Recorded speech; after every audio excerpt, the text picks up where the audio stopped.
বিসমিল্লাহির রহমানির রহিম। পরম করুণাময় ও অসীম দয়ালু আল্লাহর নামে শুরু করছি। মুআজ্জাজ মুহতারাম, সম্মানিত মুসল্লিয়ানে কিরাম, আল্লাহ রাব্বুল আলামিনের দরবারে লক্ষ কোটি শুকরিয়া আদায় করছি যে মহান রব্বুল আলামিন আমাদেরকে আজকে দয়া করে মায়া করে ভালোবেসে আল্লাহর ঘর মসজিদে আসা তৌফিক দিয়েছেন। আমি সবসময় প্রত্যেক জায়গায় একটা কথা বলি, আল্লাহর রহমত, আল্লাহর নিয়ামত ছাড়া আল্লাহর ঘরে প্রবেশ করার কোনো সুযোগ নাই। কেন? কারণ দুনিয়াবি নিয়মে একটা উদাহরণ আছে, আমার বাড়িতে আমার ঘরে প্রবেশ করার অনুমতি আমি তাকেই দিব যার সাথে আমার সম্পর্ক ভালো আছে, ঠিক কিনা বলেন? যার প্রতি আমি সন্তুষ্ট, যার উপরে আমার আস্থা আছে, বিশ্বাস আছে, এই ব্যক্তিটি আমার ঘরে ঢুকলে আমার ঘরের কোনো ক্ষতি হবে না, তাকেই আমি আমার নিজস্ব ঘরে ঢোকার সুযোগ দেব, ঠিক কিনা বলেন? কোনো চোর, কোনো বাটপার, সিটার, মাস্তান, কোনো বদমাইশ, তাদেরকে কিন্তু আমার ঘরে ঢোকার অনুমতি আমি দেব না। তাহলে চিন্তা করেন, আল্লাহ রসুল তো বললেন বুখারী শরীফের মধ্যে 3195 নম্বর হাদিস যে আল মসজিদু বাইতুল্লাহ, মসজিদ হলো আল্লাহর ঘর। সুবহানাল্লাহ বলেন। মসজিদ কার ঘর? দুনিয়াবি কেউ বলতে পারবে যে মসজিদটা আমার জায়গা? কেউ বলতে সুযোগ আছে? নাই। কথায় কথা মনে হয়ে গেল বাদশাহ হারুনুর রশিদ, নাম শুনেছেন? যিনি বাদশাহ হারুনুর রশিদ, বিশাল বড় সাম্রাজ্যের যিনি বাদশাহ ছিলেন, বাদশাহ হারুনুর রশিদ বাগদাদের বাদশাহ, তার বিবি ছিল বিবি জুবাইদা। যারা হজে গিয়েছেন তারা জানেন যে নহরে জুবাইদা নামে একটা বিশাল বড় একটা নহর আছে, পানির ব্যবস্থা করে দিয়েছে বিবি জুবাইদা। তো বাদশাহ হারুনুর রশিদ আর বিবি জুবাইদা, তাদের দুইজনের একটা অভ্যাস ছিল, তারা প্রতিদিন দুপুরে খাবার খেয়ে কিছু সময় তারা বিশ্রাম নিতেন, যেটা আমার রসুলের সুন্নত, বলেন না সুবহানাল্লাহ। দুপুরে খাওয়া দাওয়ার পরে কিছু সময় কাইলুলা করা, কাইলুলা মানে একটু বিশ্রাম করা, সেটা আমার নবীর সুন্নত। আবার এমন বিশ্রামে যাওয়া যাবে না যে আসর কাজা হয়ে যায়, কিছু সময় বিছানায় একটু বিশ্রাম নেওয়া, এটা রাসূলুল্লাহ সাল্লাল্লাহু তাআলা আলাইহি ওয়াসাল্লামের সুন্নত। তো বাদশাহ হারুনুর রশিদ তার বিবি জুবাইদা দুপুরে খাওয়া দাওয়ার পরে একটু বিশ্রাম নিচ্ছে।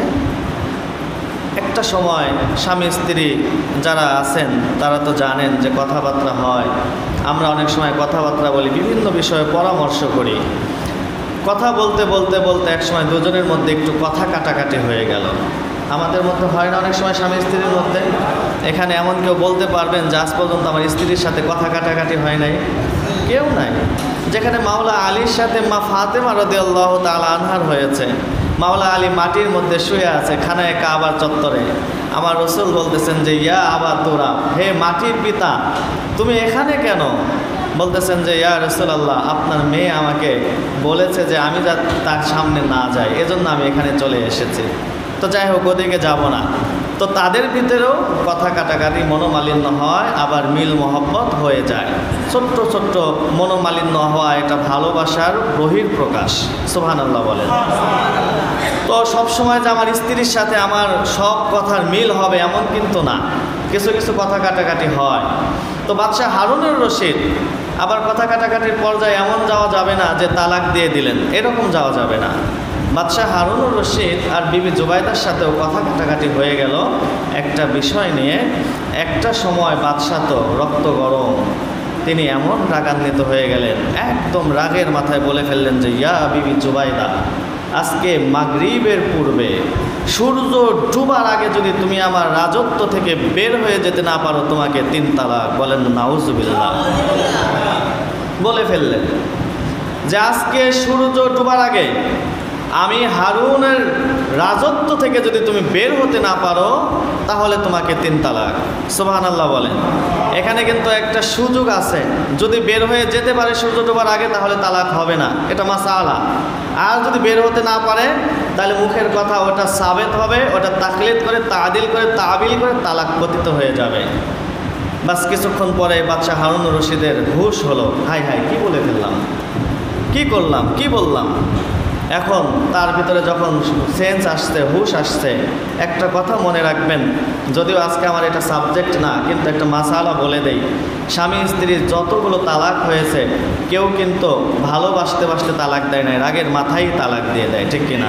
অনেক সময় আমাদের কাছে মাসালা আছে, আমি ইফতার শেষ করেছি 2016 সালে, যে হুজুর রাগের মাথায় তালাক দিয়েছে, এটা কি তালাক হবে? আমিও বলি, কেউ কি বিরিয়ানি খাইতে খাইতে কেউ তালাক দেয়? তালাক তো রাগের মাথায় দেয় সবাই। তো কেন দিবেন? তালাক আর নিকাহ এমন একটা বিষয় যেটা হাসতে হাসতে বললে পরে হয়ে যায়, এজন্য এই ব্যাপারে খুব সতর্ক। তো যাই হোক, ওদিকে যাচ্ছি না। বাদশাহ হারুনুর রশিদ যখন বললেন আমার রাজত্ব থেকে বের হয়ে যেতে না পারলে তোমাকে সূর্য ডোবার আগে তাহলে তোমাকে 3 তালাক, কিছুক্ষণ পরে তার যখন সেন্স ফিরে আসলো, রাগ ঠান্ডা হয়ে গেল, পানি হয়ে গেল, এখন তো তার ভিতরে কষ্ট, কারণ আমার যেই বড় রাজত্ব, এখান থেকে বের হতে হলে মিনিমাম 3 দিনের দরকার, মিনিমাম 3 দিনের দরকার। আর সেখানে সময় আছে মাত্র, এই জোহরের খাওয়া দাওয়ার পরে শুয়েছে, একটু পরে আসর, তারপরেই তো মাগরিবের আজান। আমি কি করব? আমি কি আমার স্ত্রীকে হারিয়ে ফেলবো? তিনি বিভিন্ন আলেম ওলামাদের, তার যারা রাজা সভাসদ ছিল তাদের কাছে গেলেন, বললেন যে হুজুর আমি তো রাগের মাথায় তালাক দিয়ে ফেলেছি, এখন আমি কি করতে পারি? সবাই তাকে বললেন যে বাদশাহ আপনি দেরি না করে যত দ্রুত সম্ভব তাকে আপনার রাজত্ব থেকে বের করে দেন। যদি সূর্য ডোবার আগে তাকে বের করতে পারেন তাহলে একটা হাল আছে যে সেটা তালাক হবে না, আর বের করতে না পারলে তালাক হয়েই যাবে, যেহেতু আপনি বলে ফেলেছেন, স্পষ্ট আপনার স্ত্রীও শুনেছে। বাদশাহ হারুনুর রশিদ চিন্তায় পড়ে গেলেন, আমি কি করব, সুযোগ তো নাই। তখন ওই জামানার ইমাম ছিলেন ইমাম জুফার রহিমাহুল্লাহ, যিনি ইমাম আবু হানিফা রহিমাহুল্লাহর ছাত্র। সুবহানাল্লাহ বলেন। ইমাম আবু হানিফা, আমরা যে মাযহাবের অনুসারী, আমরা তো আল্লাহর কাছে ভাগ্যবান, আল্লাহ আমাদেরকে কত দয়া করেছে দেখেন। 1 লক্ষ মতান্তরে 2,24,000 নবী ও রাসূল, কারো উম্মত না বানায়া খয়রুল মুরসালিন, সাইয়্যিদুল মুরসালিন, সাইয়্যিদুস সাকলাইন, ইমামে কিবলাতাইন, নবিয়ে দুজাহা, দো জাহানের বাদশাহ, রউফুর রহিম, রহমাতাল লিল আলামিন, সাইয়্যিদুল মুজলামিন, নবী মুহাম্মদুর রাসূলুল্লাহ সাল্লাল্লাহু তাআলা আলাইহি ওয়াসাল্লামের উম্মত আপনাকে আমাকে বানিয়েছে। চিৎকার দিয়ে বলেন না আলহামদুলিল্লাহ। শ্রেষ্ঠ নবীর উম্মত আমরা, আমাদেরকে আল্লাহ তাআলা ঘোষণাও করেছেন আমরা শ্রেষ্ঠ নবীর শ্রেষ্ঠ উম্মত। সুবহানাল্লাহ বলেন। তো আবু জাফর তিনি বললেন যে বাদশাহ টেনশন করেন না। সুবহানাল্লাহ বলেন। বাদশাহ বলতেছেন কি বলেন হুজুর, আমি টেনশন করব না, আমি তো বলে ফেলেছি সূর্য ডোবার আগে তো আমার রাজত্ব থেকে বের হওয়ার সুযোগ নাই। আমার কথা কি বোঝা যাচ্ছে ভাইয়েরা আমার? সূর্য ডোবার আগে তো আমার রাজত্ব থেকে বের হওয়ার সুযোগ নাই। আপনি বলতেছেন আমি টেনশন করব না, চিন্তা করব না। ইমাম জুফার বলতেছেন চিন্তার কোনো কারণ নাই, বাসায় গিয়ে রেস্ট নেন, আসরের নামাজ পড়েন, আসরের নামাজের পরে বাদশাহ আপনার শাহী মহলের পাশে কি কোনো জুমা মসজিদ আছে? আল্লাহু আকবার। বাদশাহ আপনার শাহী মহলের পাশে কি জুমা মসজিদ আছে? বলতেছেন আছে তো। কয় সূর্য ডোবার আগে আসরের পরে আপনার স্ত্রীকে জুমার মসজিদে ঢুকাইয়া দেন, সূর্য ডোবার পরে বের করে নিয়ে আসেন, ইনশাআল্লাহ তালাক হবে না। সুবহানাল্লাহ বলেন। বাদশাহ হারুনুর রশিদ বলতেছেন ইমাম জুফার আপনি কি বলতেছেন? ওই জুমা মসজিদটাও তো আমার রাজত্বের মধ্যে। আমি আমার স্ত্রীকে বলেছি যদি সূর্য ডোবার আগে আমার রাজত্ব থেকে বের হয়ে যেতে না পারে তাহলে তাকে 3 তালাক। ওই জুমা মসজিদটাও তো আমার রাজত্বের মধ্যে। এই কথা বলার সাথে সাথে ইমাম জুফারের সমস্ত চেহারা মোবারক লাল হয়ে গেলেন, ধমক দিয়ে বললেন খামোশিয়া বাদশাহ, সারা পৃথিবীতে আপনার রাজত্ব থাকতে পারে, সারা পৃথিবীতে আপনার বাদশাহী থাকতে পারে, আল্লাহর ঘর মসজিদের মধ্যে আপনার কোনো রাজত্ব নাই। বলেন সুবহানাল্লাহ। আল্লাহর ঘর মসজিদে আপনি বাদশাহ যদি নামাজের আপনার পাশে যদি আপনার একজন রাজত্বের কর্মচারী দাঁড়ায়, আপনার কোনো ক্ষমতা নাই আপনার পাশ থেকে তাকে সরিয়ে দেওয়া, ঠিক কিনা বলেন? এই মসজিদের যিনি মুতাল্লি, তিনি যদি এখানে দাঁড়ান, একজন রিক্সাওয়ালা এসে যদি পাশে দাঁড়ায়, মুতাল্লির কি অধিকার আছে, ক্ষমতা আছে তাকে সরাই দেওয়া? এমন একটা মসজিদ, এমন একটা জায়গা, আল্লাহ বলেন যে এখানে পৃথিবীর কারো কোনো রাজত্ব নাই, একমাত্র রাজত্ব, একমাত্র ক্ষমতা আমি আল্লাহর। বলেন না সুবহানাল্লাহ। সে আল্লাহর ঘর মসজিদে যেখান থেকে কথাটা আসছিলাম, মনে আছে কিনা আপনাদের? আমার ঘরে আমি তাকেই ঢুকতে দিব যার সাথে আমার ভালোবাসা আছে, যাকে আমি ভালোবাসি, যাকে আমি মহব্বত করি, যার সাথে আমার সম্পর্ক ভালো। তো আল্লাহর ঘরে আপনি আর আমি যেহেতু এসেছি, তাইলে বোঝা যায় আল্লাহ আমাদেরকে মহব্বত করে। সুবহানাল্লাহ বলেন। আল্লাহ আমাদের উপরে রহমত আছে, আল্লাহর ভালোবাসা আমাদের উপরে আছে। এই জন্যই আপনাকে আমাকে মসজিদে ঢোকার সুযোগ করে দিয়েছেন। নাইলে এই একই সময়ে 12:58 এই টাইমে আল্লাহর অনেক বান্দাবান্দি হাসপাতালের বিছানায় আছে, ঠিক কিনা বলেন? কি আমি কি ভুল বললাম? এই সময় আল্লাহর অনেক বান্দাবান্দি তারা জরুরি কোনো কাজে এমনভাবে ব্যস্ত হয়েছে, হয়তো রাস্তায় তারা গাড়িতে চড়ে বাড়ির দিকে ছুটছে, ঠিক কিনা বলেন? এই সময় আল্লাহর অনেক বান্দাবান্দি তারা বিভিন্ন পাপাচারে লিপ্ত হয়ে আছে, ঠিক কিনা বলেন? কিন্তু আল্লাহ আপনার উপরে, আমার উপরে কতটা দয়ালু! আমাদের ইচ্ছা ছিল আমরা জুমা পড়ব, আল্লাহ আমাদেরকে হাসপাতালের বিছানায় পাঠালেন না। আল্লাহ চাইলে কি পাঠাতে পারতেন না? পারতেন কি না? আল্লাহর কি সেই ক্ষমতা নাই? এই মুহূর্তে আমাকে স্ট্রোক করায় হাসপাতালে বিছানায় নিতে পারে না? তো আল্লাহ আমাদেরকে হাসপাতালের বিছানায় পাঠালেন না, আল্লাহ আমাকে জরুরি কোনো কাজে গাড়িতে বসালেন না। আল্লাহ বললেন, বান্দা তোমাকে আমি কত ভালোবাসি জানো? আমি তোমাকে ভালোবেসে আমার ঘর মসজিদে তোমাকে প্রবেশ করিয়েছি। তার মানে তোমার উপরে আমার পরিপূর্ণ ভালোবাসা, আমার রহমত, আমার নিয়ামত, আমার মাগফিরাত, আমার খয়রাত, আমার দারজাত সব কিছু রয়েছে। বলেন সুবহানাল্লাহ। তো সেই দিকে সময় অল্প, আলোচনা চলে যাচ্ছে একদিক থেকে আরেক দিকে। আমি একখানা আয়াতের কারিমা আপনাদের সামনে তেলাওয়াত করেছি। আমরা যে মাসটা পার করতেছি, এই মাসের নাম কি বাবারা আমার? একটু আওয়াজ দিয়ে বলেন না। রমজান। আসলে শব্দটা রমাদন, র মিম দোয়াত নুন। তো আমরা ফার্সিতে রমজান বলা হয়, উর্দুতে রমজান বলা হয়, আমরা রমজান বলি, রোজা বলি। তো এই রমজান মাসে তো আল্লাহ তাআলা সব কিছুর এক্সেপশনাল একটু দান করলেন। আপনি একটু গভীরভাবে চিন্তা করবেন। আমি আপনাদের কাছের হয়ে, কারণ আমি আপনাদের খতিব সাহেবের মতো সুললিত কণ্ঠে আপনাদেরকে হয়তো ওইভাবে খোরাক দিতে পারবো না, আমার কণ্ঠ অত সুবিধার না, এলেম কালামও কিছুই নাই। হয়তো আল্লাহ রাব্বুল আলামিন দিনের পথে কবুল করেছে, আল্লাহ তাআলার ভালোবেসে আপনাদেরকে কয়েকটি কথা শোনানো তৌফিক দিয়েছেন। বলেন আলহামদুলিল্লাহ। তো আমি আপনাদের সামনে কয়েকটা কথা বলি। কথা বলতে কি, বুঝতে কি সমস্যা হচ্ছে আপনাদের? তো রমজান মাস গভীরভাবে চিন্তা করেন, একবারে ধ্যান দিয়ে। আমরা যে নামাজ পড়ি, নামাজের কিন্তু একটা সুরত আছে। কিয়াম করতে হয়, রুকু করতে হয়, সাজদা করতে হয়। একজন মানুষ বাহির থেকে যখন দেখে বোঝা যায় যে এই লোকটা যেহেতু রুকুতে আছে, তাইলে নামাজের মধ্যে আছে, ঠিক কিনা বলেন? এই লোকটা সেজদার মধ্যে আছে, বোঝা গেল সে নামাজের মধ্যে আছে। আল্লাহর সাথে তার একটা কথোপকথন হচ্ছে। কারণ আল্লাহ তো বলেছেন যে আস-সালাতু মি'রাজুল মুমিনিন, নামাজ হইল মুমিনদের জন্য মেরাজ। বলেন সুবহানাল্লাহ। আল্লাহ নবী বলেছেন আন তা'বুদাল্লাহা কাআন্নাকা তারাহু। বুখারী শরীফের হাদিস, সম্ভবত 195 অথবা 295 নম্বর হাদিস। হাদিসে মুবারকের মধ্যে আল্লাহ রসুল বলেন যে আন তা'বুদাল্লাহা কাআন্নাকা তারাহু ফা ইল্লাম তাকুন তারাহু ফা ইন্নাহু ইয়ারাকা।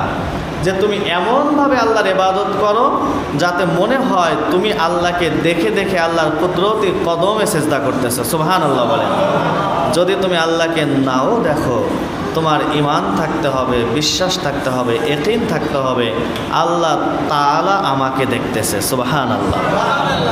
তো রমজান মাস যেটা বললাম, আমরা রুকুতে গেলে আমার পাশের মুসল্লি বোঝে যে আমি নামাজে আছি, সাজদায় গেলে বোঝা যায় নামাজে আছি। তার মানে বোঝা গেল নামাজের একটা সুরত আছে, নামাজের একটা হাল আছে, নামাজের একটা আলামত আছে। আমি যখন কিছু দান সৎকা করি, মানুষ দেখলেই বুঝতে পারে যে এই লোকটা দান করতেছেন, ঠিক কিনা বলেন? তাহলে বোঝা গেল এটার একটা সুরত আছে, এটার একটা হালত আছে, এটার একটা আলামত আছে। আমি ইহরামের কাপড় পরার সাথে সাথে আপনাদের খতিব সাহেব বর্তমান সময় মক্কাতুল মুকাররমায় আছে, আল্লাহ তার হাতের সাথে মুনাজাতের সাথে আমাদের দোয়াকেও কবুল করুক, বলেন আমিন।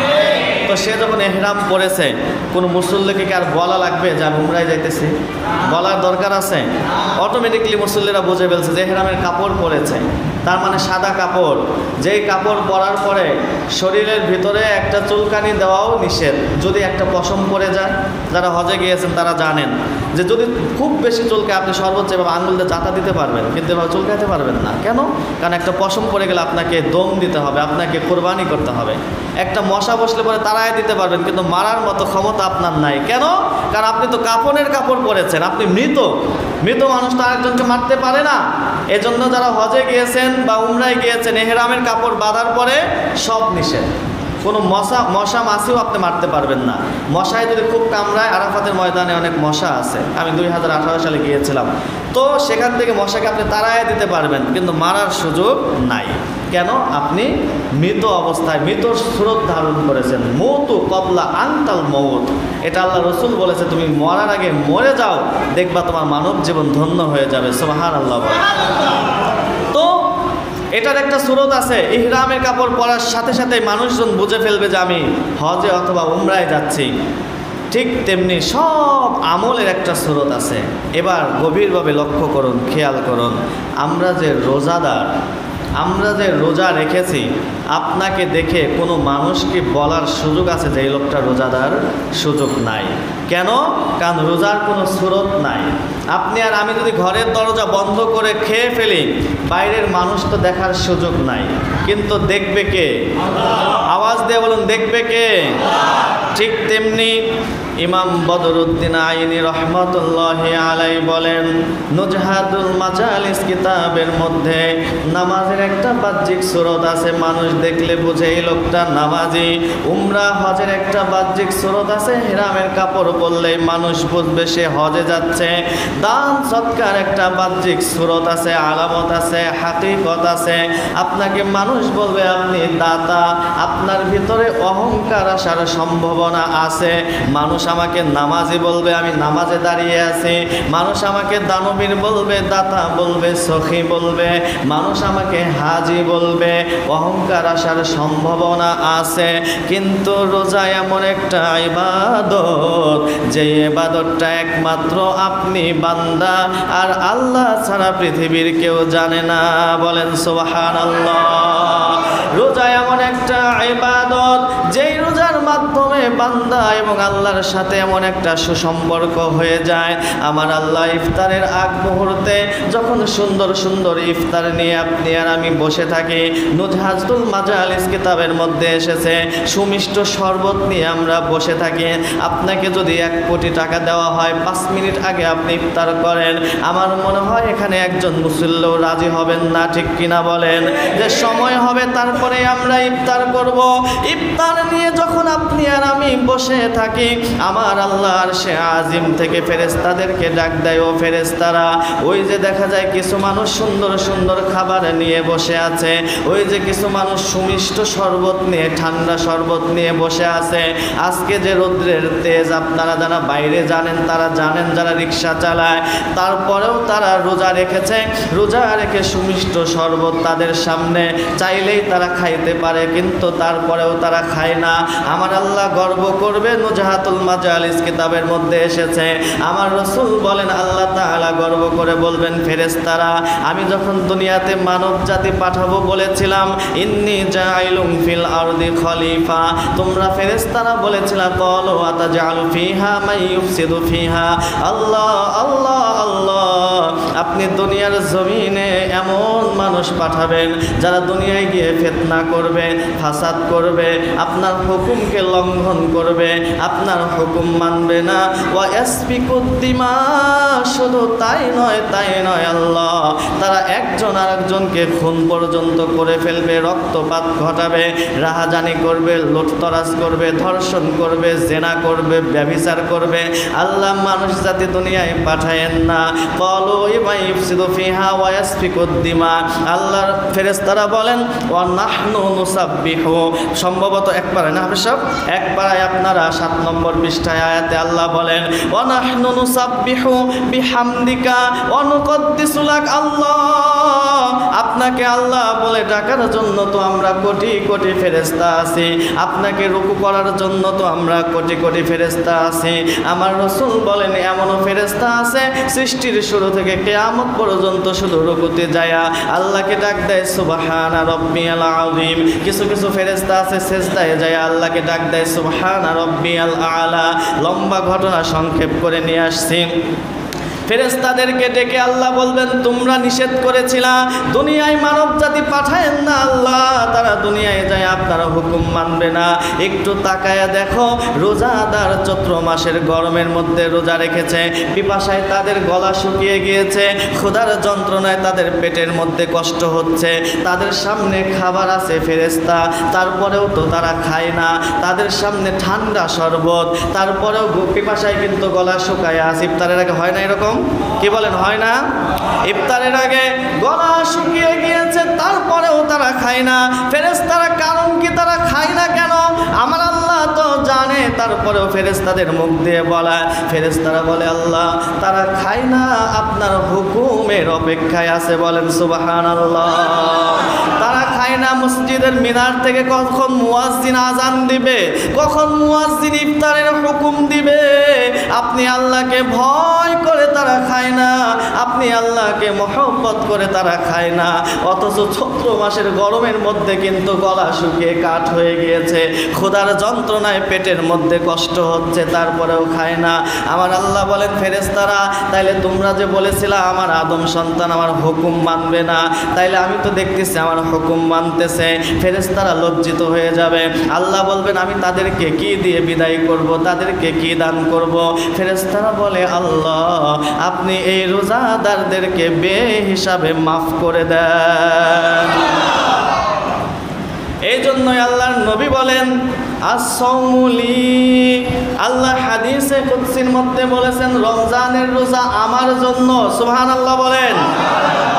রোজা কার জন্য? জোরে বলেন, রোজা কার জন্য? কারণ নামাজের ভিতরে তো অহংকার আসার সম্ভাবনা আছে। মানুষ আমাকে রুকুতে দেখলে পরে একটু বেশি সময় নিয়ে আমি রুকু করি, মানুষ আমাকে সুফি বলবে। আসতে পারে না অহংকার? কি বলেন? অহংকার আসার সম্ভাবনা আছে না? সবাই যে আল্লাহকে ভয় করে আমরা মসজিদে আসছি তা তো না। কেউ তো আসছি না, জুমার নামাজে না গেলে মানুষ কি বলবে?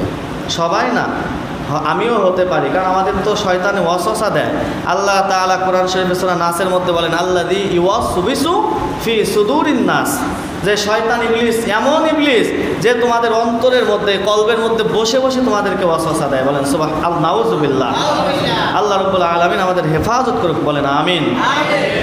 তো রমজানের রোজা এটা একমাত্র যেখানে অহংকার করার কোনো সুযোগ নাই, অহংকার আসারও সুযোগ নাই, কারণ পৃথিবীর কেউ জানে না, একমাত্র আমি জানি আমি কি রোজাদার আর আমার আল্লাহ জানে। এই জন্য আমার আল্লাহ বলেন as-sawmuli, রমজানের রোজা হলো আমি আল্লাহর জন্য, ওয়া আনা আজজি বিহি, এই রমজানের রোজার প্রতিদান আমি আল্লাহ নিজে দান করব। বলেন সুবহানাল্লাহ। আল্লাহ তুমি কোরআনুল কারীমের মধ্যে অনেক জায়গায় বলেছো ইয়া আইয়ুহাল্লাযীনা আমানু ওয়া আমিলুস সলিহাত কানাত লাহুম জান্নাতুল ফিরদাউসি নুজুলা, জান্নাতিন তাজরি মিন তাহতিহাল আনহার। আল্লাহ কোরআনুল কারীমের বিভিন্ন জায়গায় দাওয়াত দেয় ইবাদতের জন্য, আবার এটার প্রতিদান বলে দেয় তোমরা ইবাদত করলে তোমাদেরকে জান্নাত দিব, তোমাদেরকে জান্নাতের মধ্যে হুর গিলমান দিব, তোমাদেরকে নিয়ামত দিব। কিন্তু আল্লাহ তুমি রোজার দাওয়াত দিতে গিয়ে কি বলেছ? আল্লাহ বলেন আমি রোজার দাওয়াত দিয়েছি, এর প্রতিদান আমি কি দেব মানুষকে এখনো ঘোষণা করি নাই। আমি হাসরের ময়দানে আমার রোজাদারদের সম্মান আমি বৃদ্ধি করে দিব। বলেন সুবহানাল্লাহ। ও বান্দা, ও আল্লাহর বান্দারা, কেমন কেমন সম্মান একটু শুনে নেন। তিরমিজি শরীফের হাদিসে মুবারক থেকে, কিতাবুস সাওম থেকে 5537, তার মানে 5537 নম্বর হাদিসে মুবারকা, 5537। এই হাদিসে মুবারকার মধ্যে তিরমিজি শরীফ কিতাবুস সাওমের মধ্যে আল্লাহ রাসূল বলেন, জান্নাতের মধ্যে একটা দরজা থাকবে, যেই দরজাটা থাকবে সুসজ্জিত, যেই দরজার সামনে 70,000 রহমতের ফেরেশতা রিসিপশন করার জন্য থাকবে।